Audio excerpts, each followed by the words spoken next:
Ժամեմյանն հաղորդումն է եթերում, բարև ձեզ։ Մենք այսօր շարունակելու ենք քննարկել Հայաստանի ներքաղաքական զարգացումները։ Մեր տաղավարում այսօր Հայ ազգային կոնգրեսի խմբակցության քարտուղար Արամ Մանուկյանն է։ Բարև ձեզ, պարոն Մանուկյան։ Պարոն Մանուկյան, շաբաթ օրը տեղի կունենա մարտի 1-ի Զոհերի հիշատակին նվիրված հերթական հանրահավաքը, դա լինելու է ուղղակի այդ ողբերգության տարելիցին նվիրված հանրահավաք, թե կարելի ասել նաև ինչ քաղաքական, այսպես ասած, նոր զարգացումների սկիզբ, ինչ է պատրաստվում անել։ Շնորհակալ եմ հրավերի համար, 6-րդ անգամն է արդեն մենք հավաքվում ենք, բնականաբար հիմնական նպատակը մարտի 1-ի զոհերի հիշատակի հարգելն է եւ դա լինելու է անընդհատ, որովհետեւ առնվազն 10 զոհերը մահացել են Հայաստանի ժողովրդավարացման ճանապարհին, Հայաստանի ժողովրդավարացման համար պայքարի դաշտում եւ առավել եւս քանի դեռ այդ մարդկանց նկատմամբ ոճրագործությունը չի բացահայտվել, քանի դեռ մարդասպանները եւ նրանց հրաման տվողները կան, ապրում են, աշխատում են, վայելում են իշխանության վայելքները, բնականաբար այդ դեպքում ժողովուրդը հմբոստանալու է, արդարադատություն է պահանջելու, ծնողները չեն հանգստանալու, քաղաքական ուժերը միտինգներ են անելու։ Եվ դա թիվ 1 նպատակն է։ Հիշատակի տուրք, հարգանքի տուրք զոհերին եւ շնորհակալություն նրանց ծնողներին կամ մխիթարանք նրանց ծնողներին։ Եվ ինչպես ճիշտ նշեցիք, դրանով չի ավարտվելու հանրահավաքը, հանրահավաքը ունի նաեւ երկրորդ մաս, ոչ պակաս կարևոր մաս, դա այսօրվա Հայաստանի քաղաքական իրավիճակն է, դրա վերլուծությունը, այդ վիճակից դուրս գալու ճանապարհները։ Բոլորս ենք ներկա, բոլորս ենք վկան, բոլորս ենք մասնակիցը այն տնտեսական, քաղաքական, դիվանագիտական գահավիժման, որի մասնակիցն ենք, որի ականատեսն ենք։ Եվ հասարակությունը բնականաբար ըմբոստանում է այս վիճակից, դժգոհում է, մի մասը։ Այսինքն կարելի է ասել, որ այդ հանրահավաքում տրվելու է նաև գնահատականներ Հայաստանի ներկայիս քաղաքական վիճակին։ Այո, մանրամասն, այսպես մասնագիտական ելույթներ կլինեն թոշակների հետ կապված, կենսաթոշակի հետ կապված, գազի գների հետ կապված, որոտանի հետ կապված, այսինքն տնտեսական բոլոր այն խնդիրների հետ կապված պարզաբանումներ, ելույթներ, որոնք անհանգստացնում են յուրաքանչյուր քաղաքացու։ Նշած խնդիրը անդրադառնում է բոլորիս, մեզ չի շրջանցում, ոչ մի քաղաքացու, ոչ մի ընտանիքի չի շրջանցում նշած խնդիրները, այդ կարմիր գծերը, արագաչափերը, էլեկտրական հոսանքի գները, թանկացումները, այսինքն մեր երկրի յուրաքանչյուր քաղաքացու վրա անընդհատ հարված-հարվածի հետևից իջնում է եւ բնականաբար մենք պատրաստվել ենք մեր ելույթների մեջ անդրադառնալու ենք նշած բոլոր խնդիրներին։ Նաեւ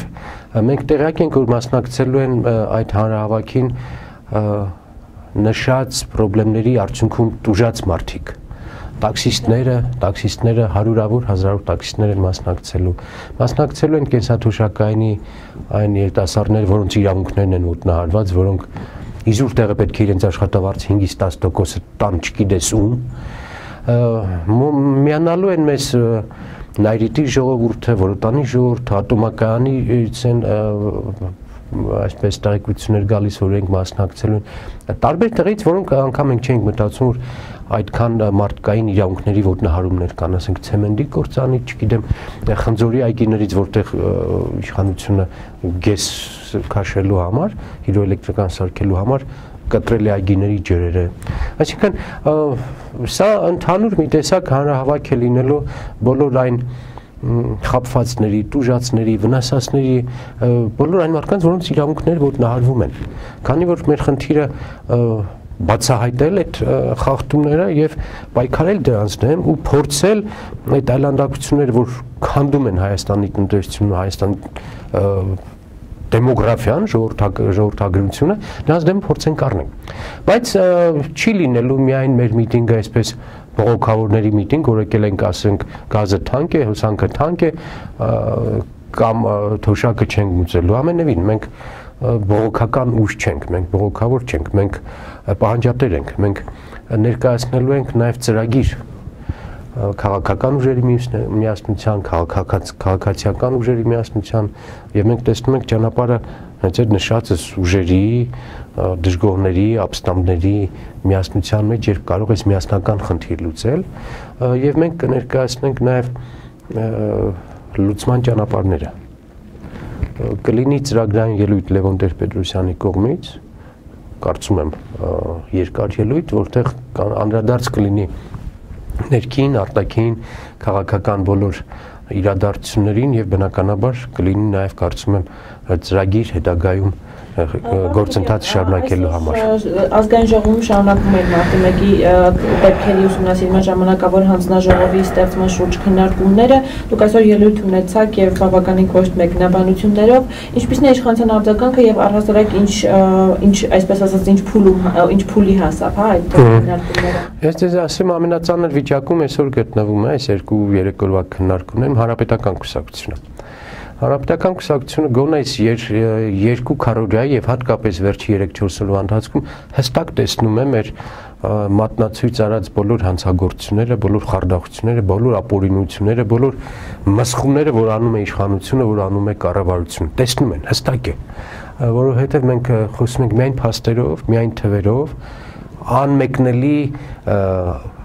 փաստերի միջոցով։ Այս դեպքում արձագանքներ դժվար են լինի։ Չկա արձագանք, թե ինչու, ասենք Նայրիտը, որ կան հզոր տարածք է, հզոր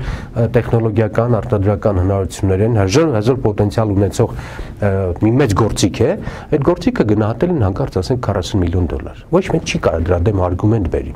Ոչ մեկ չի կարող արգումենտ բերի, թե ինչու Որոտանի 4 ջրամբարները, որոնք կազմում են Հայաստանի ամբողջ ջրային ծավալի, հավաքված ամբարված ջրային ծավալի 50%-ից ավելին։ Եվ ում խելառ մտքով է անցել, ասենք, այդ ստրատեգիական ջրային ռազմավարական ջրամբարները, որոնք օրենքով էլ ռազմավարական օբյեկտներ են եւ պետական կարևորության նշանակության օբյեկտներ, հանկարծ որպես գույք վաճառում ես ինչ-որ կառույցի։ Իրենք էլ են տեսնում, ժողովուրդն էլ է տեսնում, եւ Հանրապետական կուսակցությունը այսօր տատանումների, մոլորումների մեջ է։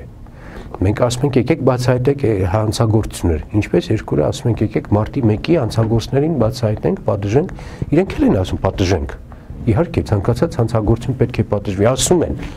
բայց իրանք երկատված են, իրենք երկու քարի արանքում են, որովհետեւ վերևից էլ հրահանգ է գալիս։ Ոչ մի քվեարկություն, բոլորը պետք է մեկ մարդուն դեմ քվեարկեք, եւ այս մարդիկ ոչինչ անում են ուղղակի որպես մարդ, որպես քաղաքական գործիչ։ Իսկապես դժվար է մերժել այն մարդուն, ով իրեն դեպուտատ է դարձրել, ով մտցրել է ցուցակ եւ ասել է կգաս իմ պարտիտուրայով կերքես։ Դու քո երգը երգելու իրավունք չունես, որովհետև ես քեզ դեպուտատ եմ բերում, որ դու միայն իմ տված նոտաներով երգես։ Եվ այդ մարդիկ ստիպված եւ երգում են այդ երգը, ինչ որ իրենց պատվիրված է,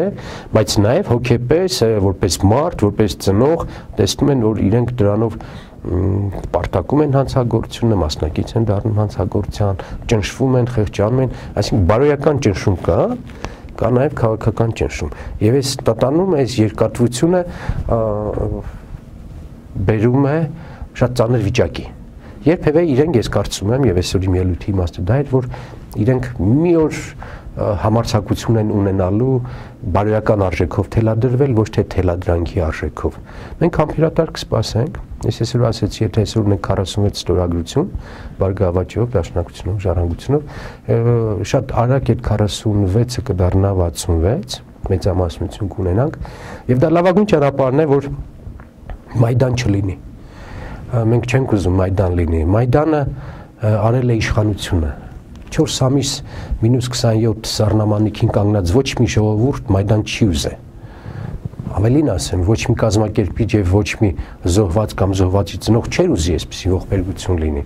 Բայց նրանք 3-4 ամիս կրկնում են մինուս 30 մինչև սառնամանիքին մնացին խաղաղ խնդիրները լուծելու։ Ուկրաինայի դեպքերին անդրադառնալով Տիգրան Սարգսյանը երեկ նշել էր, որ Հայաստանում չկան դրա համար այսպես օբյեկտիվ պատճառներ եւ մասնավորապես որպես փաստարկ բերել էր այն, որ իրենք շատ բաց են երկխոսության համար ընդդիմադիր ուժերի հետ եւ երկրորդը արտաքին քաղաքականության հարցում ժողովուրդը աջակցում է իրենց ձեռնարկների, մասնավորապես մաքսային միություն մտնելուն։ Դուք համաձայն եք այդ տեսակետի։ Ես կարող եմ համաձայն լինել կամ չլինել, ես կարող եմ առաջարկել, վերցրեք մի հատ դիկտաֆոն, դուրս եկեք փողոց եւ հարցրեք պատահական 100 մարդու, հավատում են Տիգրան Սարգսյանի ասածներին, թե ոչ։ Եթե 100-ից 5-ը ասի, որ այո, ես հավատում եմ Տիգրան Սարգսյանի ասածներին, ես կլինեմ 6-րդը, ներողություն կխնդրեմ Տիգրան Սարգսյանից, կասեմ, ինքը իսկապես անաչառ, արդար, արդարամիտ, ազնիվ քաղաքական եւ տնտեսական գործիչ է։ Բայց եթե 95-ը ասեն, որ չեմ հավատում, ինքը խաբեբայ է, ինքը օֆշորային գործակալ է, ինքը սուտասան է, այդ դեպքում կլինի ձեր հարցի պատասխանը։ Իմ ասածը մի հիմք ընդունեք, հարցում արեք հասարակության մեջ, ով ինչ ընկալում, ով ինչ գնահատական ունի հասարակության կողմից։ Մայդանի մասով կրկնում եմ, ժողովուրդները երբեք Մայդան չեն ուզում։ Մայդան առաջացավ միայն այն ժամանակ, երբ երկրի ղեկավարությունը կրակեց ժողովրդի վրա։ Կրակելու դեպքում ընդդիմությունը ժողովուրդը իրավունք է ստանում պաշտպանվելու, իրավունք է ստանում իր իրավունքները պահպանելու, եթե իրեն կրակում են, եթե իրեն ծեծում են։ Եվ կրկնում եմ, ոչ մի ժողովուրդ, որը առավելևս մասսայականություն է վայելում եւ քանակ ունի, նա նախահարցակ լինելու կարիք չունի։ Մարտի 1-ին մեր ժողովուրդը 100,000-ով 10 օր խաղաղ ցույց էր անում։ Որևէ խուլիգանության դեպք չի գրանցվել, որևէ հարձակման դեպք չի գրանցվել, որևէ հարբած լինելու դեպք չի գրանցվել, որևէ ոստիկանին մեղադրանք եւ վիրավորանք չի եղել, բացարձակ։ Եվ ինչից առաջացավ մարտի 1-ին գիշերը խարդավանքով գաղտնի հարձակվեցին ժողովրդի վրա, քնած ժողովրդի վրա վրաններում, մարդիկ քնած էին վրաներում, չէին հասկանում ինչ տեղի ունեցավ, ու սկսվեց ջարդը, որը 2 օր տևեց, արդյունքում բերեց զոհեր, առնվազն 10 հոգի, հարյուրավոր խեղվածներ, հարյուրավոր բանտարկվածներ, եւ իրենք թող չբացառեն այդ տարբերակը, այդ տարբերակ կարող են բացառել միայն այն դեպքում, երբ իրենք ուժ չեն կիրառի։ Այսինքն կրկնում եմ միտքս եւ ես համոզված եմ, մեր ամբողջ շարժումն է դրա վրա հիմնված, եթե իշխանությունը իրեն պահի օրինավոր, սահմանադրական վիճակում եւ խաղաղ քաղաքացիների վրա զենք ձեռք չբարձրացնի, ոչ մի քաղաքացի, ոչ մի շարժման մասնակից, ոչ մի կազմակերպիչ նույն բանը չի անի։ Պարոն Մանուկյան, եթե խոսենք պատճառների մասին, փորձենք հասկանալ պատճառները, թե ինչու Ուկրաինայում դա տեղի ունեցավ։ Նախնապես խոսքեր գնում ասոցիացիան համաձայնագիրներ պատճառը, մարդիկ համաձայն չեն Յանուկովիչի ընտրած արտաքին քաղաքական կուրսի հետ եւ այդ պատճառով գնաց զարգացումը։ Բայց այսօր արդեն հետ-հայաց ինչ եզրակացություն կարելի անել կամ արդյոք չկային ավելի խորքային պատճառներ, որոնք բերեցին նման արդեն բռնության 100-ից ավելի մարդիկ ծնվեցին։ Նախ դա բոլոր առումներով ժողովրդի կամքն էր։ Եվ Եվրոպա գնալու եւ չգնալու դեմ պայքարի մի երկու գործոն կան, որ ավելի ակտիվ էին Ուկրաինայի հետ կապված, քան Հայաստանի հետ կապված։ Մեկ գործոն, որ Եվրոպան հենց Ուկրաինայի կենտրոնում է։ Ներողություն, Ուկրաինան Եվրոպայի կենտրոնում է։ Եվ Ուկրաինան Եվրոպայի ամենամեծ տարածք ունեցող երկիրն է։ Եվ նրանք այնքան կապեր ունեն, ավելի շատ կապեր, տասնապատիկ, հարյուրապատիկ ավելի, քան մենք կարող ենք պատկերացնել, որ իրենք արդեն ներծծված էին, թափանցված էին եվրոպական կառույցների, եվրոպական առևտրային համակարգի հետ, եւ այդ կտրուկ շրջադարձը շատ իրենց համար վտանգավոր էր, բլուզ, նրանք մի քայլ արդեն արել էին։ Այսինքն ժողովրդի համաձայնությամբ եւ օրենսդիր գործադիր իշխանությունների համաձայնությամբ իրենք նախաստորագրել էին։ Այսինքն Եվրոպա մտնելու առաջին քայլը արել էր այդ ժողովուրդը։ Դրա վրա փողեր էին ծախսել, նրանց մեծահարուստները, տնտեսվարողները արդեն մտել էին, ինտեգրացվել էին այդ համակարգի մեջ եւ հանկարծ այդ կտրուկ որոշումը բերեց բնականաբար ժողովրդի ամբողջացմանը։ Ուրեմն միշտ այսպիսի ճշմարտություն կա, ձայն բազմած ձայն Աստծո։ Եթե ժողովուրդը ծով է տալիս եւ էս է ուզում, ուրեմն դա է ճիշտը։ Եվ տվյալ դեպքում իշխանությունը սխալ վարվեց այնքանով, որ այդ ձայն Աստծոյի դեմ գնաց կրակեց։ Մինչև կրակելը ոչ մի նախահարցակ չի եղել Մայդանի ժողովրդի կողմից։ Եվ ես հուսամ, որ Հայաստանը կգնա ավելի քաղաքակիրթ ճանապարհով, ոչ Մայդանային ճանապարհով արդյունքի իմաստով, երբ որ կրակեցին։ Եթե ժողովուրդը ելնելով այսօրվա իրավիճակից, իր խնդիրներից եւ այն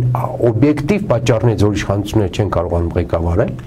արտաքին, ներքին եւ այլն, եթե մարդ Հայաստան լքում է, ուրեմն այդ իշխանությունը մեղավոր է։ Եվ եթե ժողովուրդը ոտքի կանգնեց եւ ինչ որ բան ուզեց, իշխանությունը պարտավոր է հաշվի նստել դրա հետ։ կուզի բանակցությունների գա, կուզի հրաժարական Սերժ Սարգսյանն նշում էր, որ կൂട്ടակային կենսաթոշակային համակարգի դեպքում գոնե այդ խնդրի դեպքում 80%-ը դեմ է։ Դուք ասում եք, որ պետք է իշխանությունը հաշվի նստի հասարակության ասածի հետ, բայց նա ասում է մենք պետք է անենք այդ ռեֆորմը, չնայած խոստովանում է, որ 80%-ը դեմ է։ Քաղաքակիրթ երկիր եւ ժողովրդավարական երկիրը պետք է փորձի ժողովրդին զերծ պահի արյունթափելուց, բախումներից։ Եվ եթե իշխանությունը մի քիչ բարոյականություն ունի, խիղճ ունի, ապա երբ որ զգում է իրավիճակը բարդանում է, ինքը պետք է լուծումներ տա։ Յանուկովիչը ընդամենը մի քանի օր ուշացավ, եւ եթե մի քանի օր առաջ առանց կրակելու մտներ ժողովրդի բանակցությունները, երկիրը կշահեր այդ հարյուրավոր զոհերը չէին լինի։ Եվ ինքը մի քանի օր չզգալով թե ինչ է կատարվում, արդյունքում այսօր կկանգնի Հաագայի դատարանի առջև, քրեական հետախուզության առջև, իր բարեկամները, հարազատները,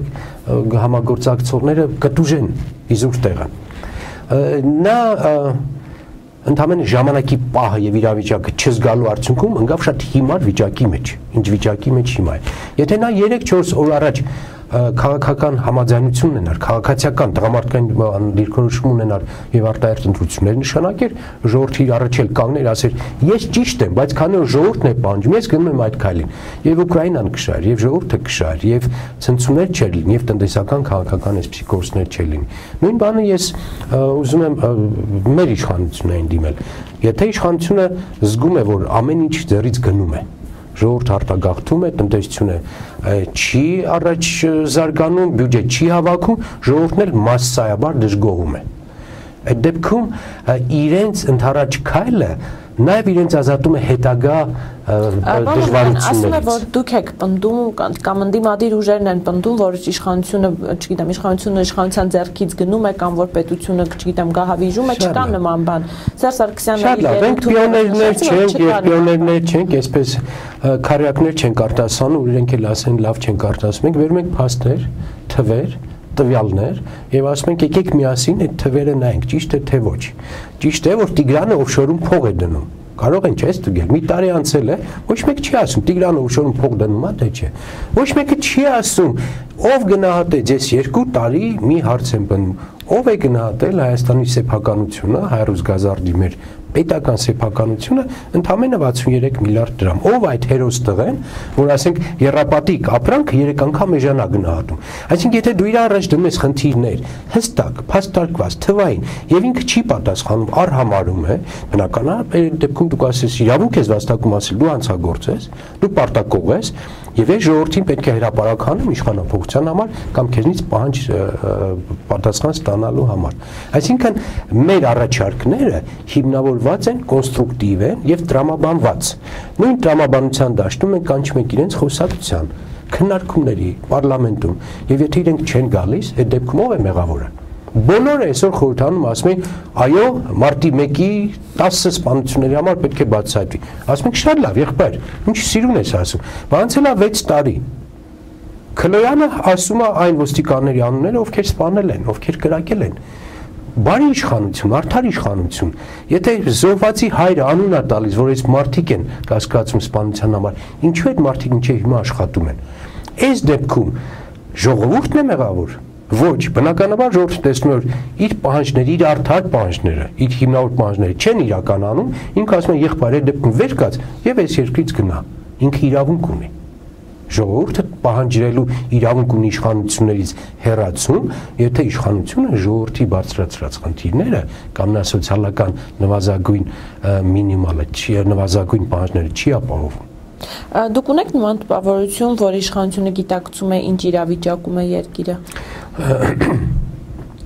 Իրանց մոտ կա ոչ թե գիտակցություն, այլ տեղեկություն, ինֆորմացիա, որ երկրի վիճակը լավ չէ։ Իհարկե կա, եւ իրենք գիտեն ավելի շատ, քան մենք գիտենք։ Բայց ցավոք սրտի իրենց կաշկանդում է իրենց տղայական մոտեցումը, որ ախպեր մեզ ով կարա բան ասի, այս մոտեցումը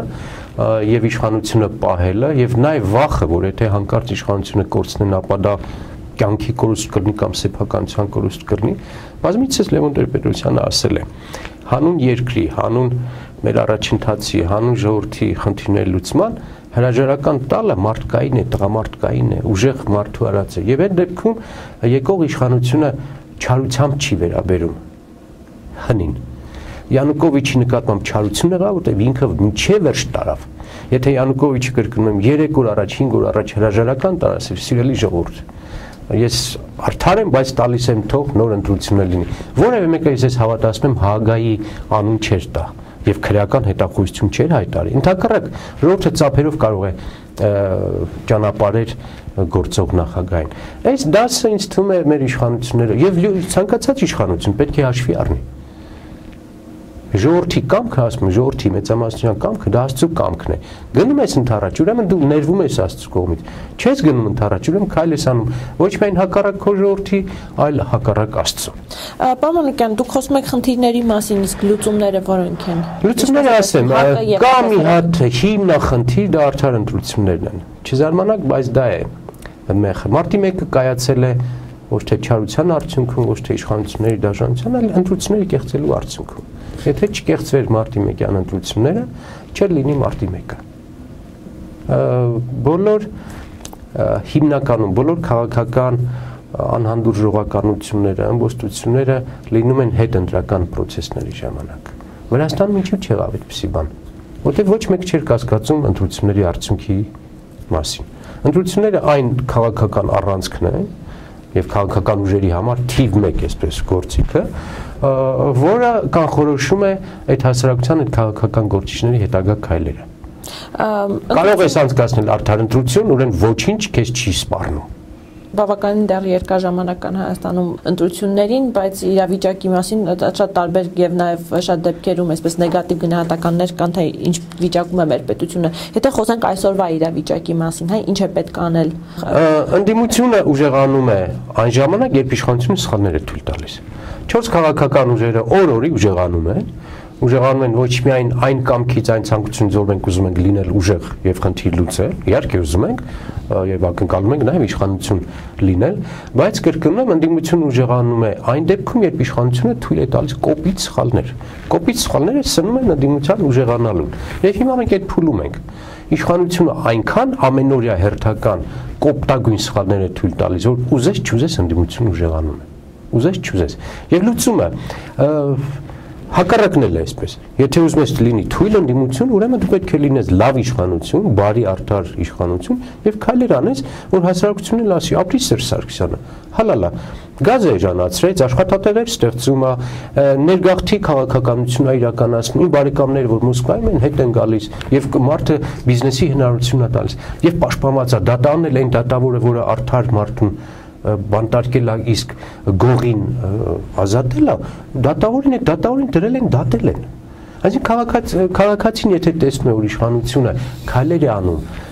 սոցիալական, քաղաքական իրավիճակային լավ իրավիճակ ստեղծելու համար, այդ իշխանությունը ուժեղանում է եւ այս դեպքում Արամ Մանուկյանը դառնում է զազրախոսող,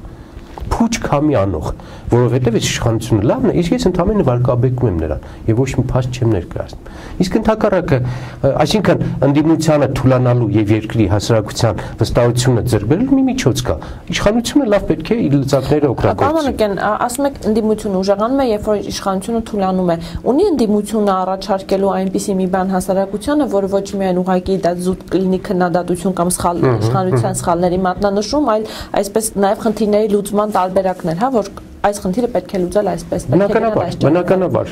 մենք խորհրդան ենք մտել ծրագրով, քաղաքական տնտեսական ծրագրով, 100 քայլ ծրագիր է կոչում, որտեղ մանրամասն տրված է եւ հարկային դաշտը, եւ արտաքին քաղաքականությունը, եւ տնտեսական բլոկի զարգացումը,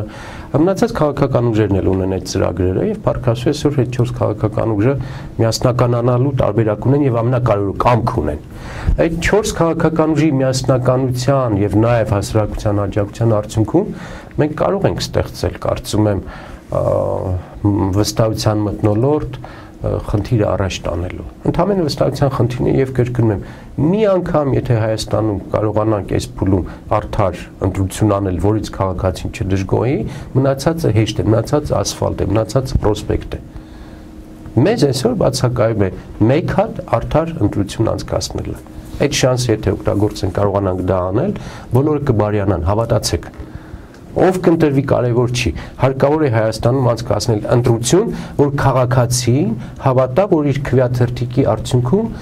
պատգամավոր եւ պրեզիդենտ է ձևավորվել։ Շնորհակալ եմ։ Շատ բարձ, շատ հասարակ ռեցեպտ է։ եւ այդ ռեցեպտը եթե մենք կիրառենք, հավատացեք, կմտնենք պրոսպեկտ։ Շնորհակալ եմ շատ մեզ հյուրընկալվելու եւ մեկնաբանությունների համար։ Հիշեցնենք, որ մեր հյուրը Հայ ազգային կոնգրեսի խմբակցության քարտուղար Արամ Մանուկյանն է։ Դուք սպասեք մեր նոր հաղորդումներին, կտեսնվենք, ցտեսություն։